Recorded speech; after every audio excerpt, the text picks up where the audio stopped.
Bonjour tout le monde.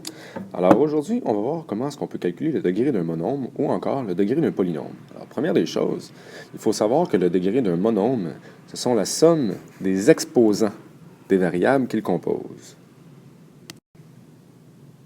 Et ensuite, lorsqu'on veut calculer le degré d'un polynôme, ça va être le degré du monôme du plus haut degré parmi tous les monômes qu'il compose. Bon, c'est bien beau tout ça, mais ça veut dire quoi en fait? C'est des bien belles phrases. On va voir maintenant comment est-ce qu'on peut le faire de façon concrète. Alors, première des choses, vous avez le premier exemple qui est 4a au carré multiplié par b, moins 6ab, plus 5a. En première des choses, il faut comprendre qu'ici, on a juste des termes qui ne sont pas semblables, donc on ne peut pas rien réduire dans notre expression. Donc, nous avons donc l'expression 4a2b. Donc, le degré du monôme 4a2b, c'est 3. Pourquoi? Bien, parce que si on fait la somme des exposants, l'exposant de la variable a, c'est 2. Et l'exposant de la variable b, quand il n'y en a pas, c'est sous-entendu que c'est 1. Alors, 2 plus 1 va me donner 3. Par la suite, on prend le deuxième terme. On a donc le terme moins 6ab. À noter qu'il faut tout le temps prendre le signe devant un terme. Donc, si on a le monôme moins 6ab, bien, son degré, ça va être 2. Parce que, si on regarde les deux variables, l'exposant affecté à la variable a, c'est 1. C'est sous-entendu que c'est 1. Et l'exposant affecté à la variable b est également sous-entendu 1.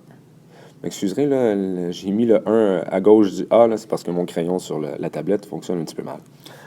Alors, ici, vous m'excuserez, là, dans les notes de cours, j'ai fait une petite erreur. C'est pas 2 plus 1 que je voulais marquer ici, c'est bel et bien 1 plus 1. Donc, je vais le corriger pour l'an prochain. Vous m'excuserez. Ensuite, si on prend le degré du monôme 5a, et ici on a une seule variable et l'exposant est 1, alors son degré va être 1. On peut donc conclure en disant que le degré de notre polynôme va être de 3. Parce que si on regarde les trois monômes que j'ai étudiés dans mon expression, celui dont le degré est le plus élevé, c'est le 3. C'est celui-là ici. Donc, c'est ce degré-là qu'on va aller insérer dans notre phrase ici pour déterminer le degré de notre polynôme. Bon, maintenant, on va faire le deuxième exemple. J'ai l'expression 6a2b2c plus 4xy moins 12 plus 2bv à la 4 plus abc au cube fois d. Vous remarquez ici, je me suis amusé à mettre un paquet de variables différentes, juste que vous compreniez que le choix des variables importe peu. Donc, ce qui est vraiment important, c'est les exposants qui sont affectés aux variables.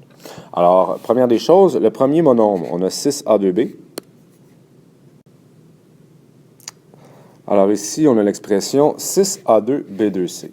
Alors, je vais aller l'écrire.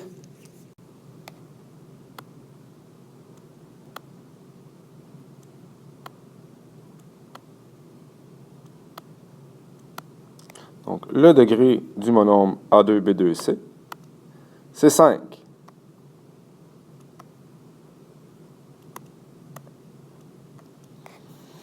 Parce que si on fait 2 plus 1, qui est la somme des exposants, ça donne 5. Et je continue comme ça. Donc, 4xy est de degré 2.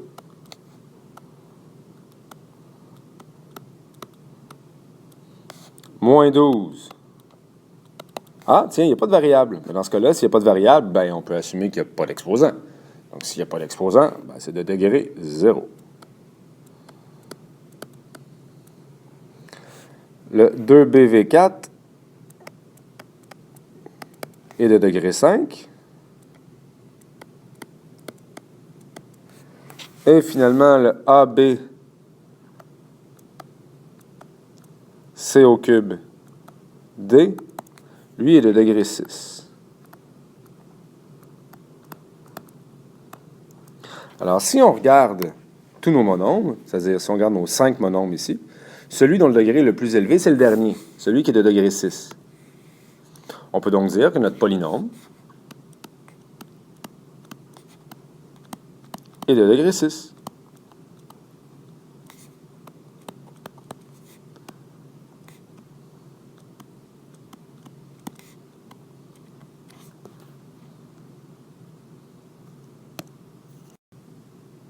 Et je termine avec un dernier exemple, fort simple ici. Ici, j'ai uniquement un terme constant. J'ai 25, qui est un nombre. Il n'y a pas de variable. Donc, quand on a une expression qui n'a pas de variable, ben, on va dire que l'expression est de degré 0, un peu comme on a fait à l'exemple précédent. Donc, ici, je vais avoir un polynôme de degré 0, car c'est un nombre constant.